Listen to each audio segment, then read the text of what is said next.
Shalom mwana wa Mungu, Bwana Yesu asifiwe. Ni matumaini yangu unaendelea salama hapo ulipo. Karibu sana katika mafundisho haya ambayo ni special kwa ajili yako wewe mwanamke. Kabla ya kuendelea basi na tuombe. Baba, katika jina la Yesu Kristo Nazareti aliye hai, asante kwa neema na wakati uliotupatia tena Bwana. Tunaomba rehema na msamaha yako kwa mawazo, kwa maneno, kwa matendo yote tuliyoyafanya. Bwana uturehemu. Ninaomba Roho wa Bwana ukae pamoja nasi.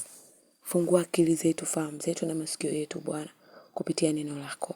Ututakase Bwana kupitia neno lako. Katika jina la Yesu Kristo Nazareti aliye hai nikiomba tena kushukuru. Amen. Wakati uliopita tuliangazia ni namna gani ambavyo shetani anatenda kazi katika uzazi wa mwanamke na tukaenda kuangalia kwa habari ya roho ya operation. Lakini leo tunaenda kuangalia ni namna gani adui anavyotenda kazi kupitia udongo, kwamba ameachilia hilo ya wanawake wengi sana kupenda kula udongo. Unakuta binti anakula udongo. Mama mjamzito pia anakula udongo. Hata mama ambaye pia hana ujauzito pia naye anakula udongo. Na mama mjamzito utakuta anamwagiza kabisa mume wake, anamwambia mume wangu, naomba unaporudi unileta udongo. Na mwanaume kwa sababu anajua mke wangu ana ujauzito, basi anapaswa kula udongo, na kwa sababu ndo ana kiu, basi ngoja nitamletea baadaye. Na kweli anamletea pasipo kujua kwamba huo udongo ambao anapeleka kwa mke wake utasababisha mtoto kuingizwa kwenye maagano mabaya. Haya, na saizi hakuna utofauti wa mama mjamzito na ambaye hana ujauzito, ila wote wanakula udongo. Kwa mfano sasa hivi imekuwa sasa kula udongo, unaweza kumtambua mwanamke anayekula udongo kwamba akila udongo basi unaanza kuhisi tayari yule mama ni mjamzito.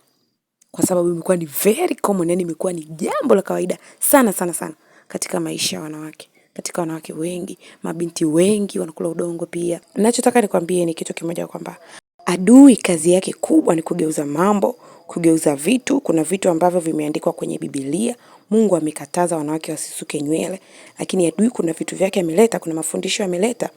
Lakini pia katika habari za muziki, kwa habari ya mavazi, Mungu anasema tuvae mavazi ya kujistiri. Kwa katika sehemu hiyo adui naye amekuwa akigeuza mambo. Kwa habari hii twende tukaone ni namna gani sasa ambavyo adui amekuwa akitenda kazi, akiachilia roho ya udongo. Wanawake wengi, sio tu wajawazito, hata ambao hawana ujauzito, wengi wamekuwa wakitumia udongo. Ukisoma katika kitabu cha Mwanzo 2 na ule mstari wa 14, neno la Mungu linasema, Bwana Mungu akamwambia nyoka, kwa sababu umeyafanya hayo, umelaaniwa wewe kuliko wanyama wote na kuliko hayawani wote walioko mwituni. Kwa tumbo utakwenda na mavumbi utakula siku zote za maisha yako. Sasa tunaona ni namna gani ambavyo huyu nyoka kalaaniwa, na ndio maana anaambiwa kwamba kwa mavumbi utakula katika siku zote za maisha yako. Kutokana na vitu ambavyo Mungu amekataa, ndio shetani anavitumia. Yani kwa swala la vumbi na udongo ni kitu kimoja. Sema vumbi ni zile particles ambazo ni nyepesi, lakini zinatoka katika udongo, zikikusanywa kwa pamoja zinakuwa udongo. Kwa hakuna utofauti kati ya udongo wala mavumbi. Sasa tunaona sasa shetani ambaye ndio joka mwenyewe akitumia hicho kuwawekea wanadamu, na haswa wanawake, haswa zaidi wanawake wajawazito. Ni kwa sababu kuna vitu ambavyo wanataka kuharibu kwa mama huyo mjamzito, na sio tu kwa mama mjamzito, lakini hata kwa mwanamke yeyote ambaye anatumia huo udongo. Kwa anayepaswa kula udongo ni nyoka mwenyewe, kwa sababu amelaniwa. Kwa hiyo wewe mwanamke hujalaniwa. Wewe ni chombo cha Bwana, wewe ni mteule, haupaswi kabisa kula udongo. Sasa udongo ukiangalia tu kwenye microscope utaona una bakteria au una minyoo. Ukiletea hapa udongo na hizo bakteria, minyoo, kwamba hivi vitu ndio vimetoka kwenye udongo, huwezi kula. Lakini ni kwa sababu tu hauvioni hivyo vitu, ndio maana unakula. Ukipita wakati mwingine ukutani, nyumba za matofali, unashangaa kuna kakona fulani vitu, mtu unajua kwamba hapa huyu mtu ambaye amechimbua hapo kutani alikuwa anatafuta nini? Unakuta kwamba alikuwa anatafuta ule udongo ili aridhishe. Na shetani vitu ambavyo anavifanya, analeta kiu ya udongo. Unakuta mtu ameanza tu kutamani kuvutiwa hicho kitu. Imagine labda alipita mahali fulani, maji yamemwaga, kuna ule udongo unanukia, kuna harufu fulani hivyo unatoa, ile ni hali ya kawaida. Kwa mtu kunusa tu ile harufu tayari ile roho ya kupenda udongo imeingia. Kwa hiyo anaanza kuvutwa taratibu. Nikienda pale ukutani, okay, niachane na hiyo. Kuna ule udongo sasa mwingine ukaenda kununua. Kwa hiyo shetani ameleta udongo mwingine wa kununua. Shilingi 100 tu ni bei rahisi. Kwa wakati fulani nilivyokuwa kule Mwanza, nilikuwa naona udongo unavyotengenezwa. Wenyewe walikuwa wanatumia zile pumba zile za mchele. Kwa kuna hizo zinatumia pumba za mchele, lakini kuna zingine zinatumia udongo kabisa. Kwa tunaona ni jinsi gani ambavyo adui amegeuza mambo. Na huo udongo unatumika kujengea. Mungu alikuwa anamwambia Musa kwamba utanijengea madhabahu ya udongo. Kwa hiyo tujue kabisa kwamba udongo unatumia kujengea nyumba, lakini katika udongo ndio mwanadamu alitoka huko. Maana Mungu anamwambia kwamba Adam, kwamba kwa kuwa mavumbi wewe na mavumbini utarudi. Kwa hiyo sasa hivi tunaona ni namna gani ambavyo ni very common, yani ni jambo limekuwa la kawaida sana kwa wanawake kutumia udongo. Kwamba kila genge unaenda sokoni, lazima ukute wewe mfanyabiashara anauza udongo, kwa sababu imekuwa ni jambo la kawaida. Lakini wanawake wamekuwa hawajui ni namna gani, siri iliyojificha hapo unapokula udongo. Nini kinafanyika katika maisha yako, katika tumbo lako wewe mwanamke. Kuna binti moja alikuwa akimsimulia mume wangu, anamwambia kwamba anakula udongo sana. Yani sana. Kwa hiyo kuna wakati unaweza kuwa umeanza taratibu, lakini ile taratibu ndio inazidi kukuvutia zaidi. Itakuwa common, itakuwa ni kawaida. Utakuwa sasa ushazoea hadi unajisemea mwenyewe kwamba siwezi acha. Yani ushazoea, ishakuwa ni jambo la kawaida kwako, kwamba ni kama tu vile chakula kingine ambacho unapaswa kula. Kwa hiyo tunaenda kuangalia madhara ambayo adui ameachilia kwa wanawake wengi wanaotumia udongo, lakini ningependa tuanzie kwa wanawake wajawazito. Wanawake wajawazito ambao wanakula udongo. Mwanamke mjamzito ambaye unakula udongo, jambo la kwanza, unamwanzisha mwanao katika maagano ya kichawi.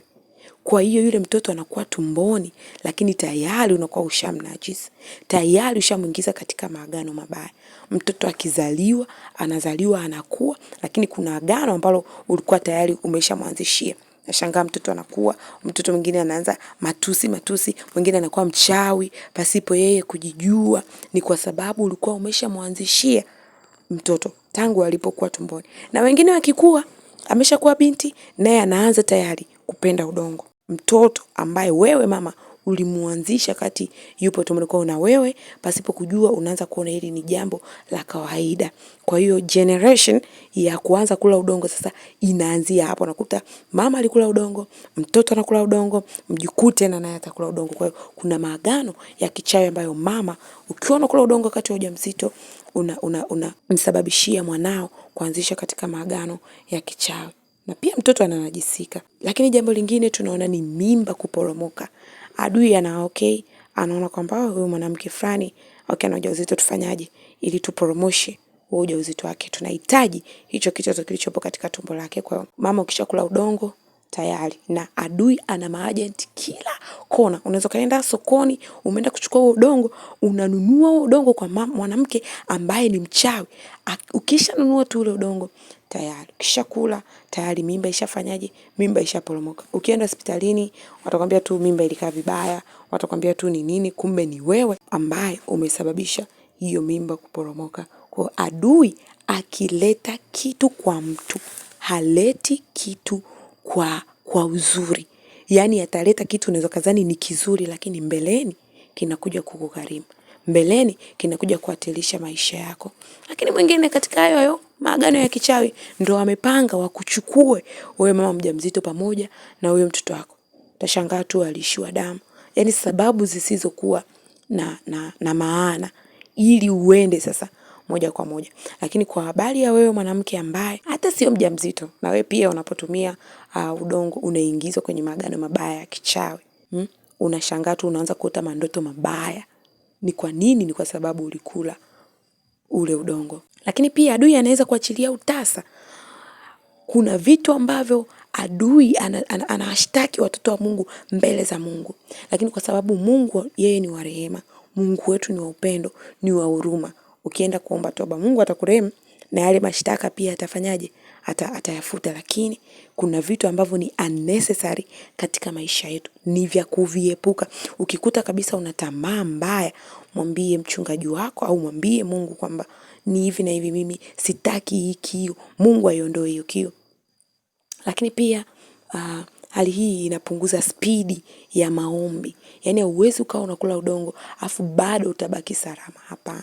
Yaani ukisha kula udongo kama nilivyosema kwamba unaingizwa kwenye maagano ya kichawi, lakini pia ukiwa umeingizwa kwenye hayo maagano, sasa utashangaa spidi yako ya kuomba inapungua. Mwishowe unakuja unakata kabisa. Hautaki tena kuomba. Ukiomba unaomba kwa dakika chache, unaomba masaa machache. Kwa hiyo jambo unalotakiwa kufanya hapo mwanamke ni kwenda mbele za Mungu kuomba toba, lakini pia umwambie Mungu akuondoe katika hayo maagano mabaya, na ukidhamiria kuacha kitu, acha. Ukisema mimi nimeamua, nakataa kula udongo, amua iwe kweli kweli. Sio unaomba leo utalie, baada ya muda tena hali ile inarudi. Kukuta hali ile inarudi, nenda mbele za Mungu, mwambie Mungu sitaki hii hali. Kwa hiyo wanawake wengi wajawazito, akina mama wengi wamejiingiza kwenye maagano pasipo na yali. Wengine walizaliwa hali nzuri tu, mama zao, familia zao zimeokoka, hawana shida yoyote, lakini kutokana na hii hali wamejiingiza wenyewe kwenye maagano. Kwa tusimpe ibilisi nafasi. Biblia imesema wala usimpe ibilisi nafasi. Kwa tusimpe ibilisi nafasi kwa namna yote ile. Vitu ambavyo unaona hivi ni vya kishetani, akivileta vikimbie. Kuna vitu ambavyo unaweza kuvikimbia kwa miguu yako kabisa, hata havihitaji maombi, lakini kuna vitu vingine ndo ulishavianzisha mwenyewe pasipo kujua, umekuja sasa kuvijua vinahitaji maombi. Kwa hiyo unapokutana na vitu kama hivi, hasa kwako kwa kula udongo, kata hiyo hali. Shetani amekuwa akiwadanganya wanawake wengi sana. Amen.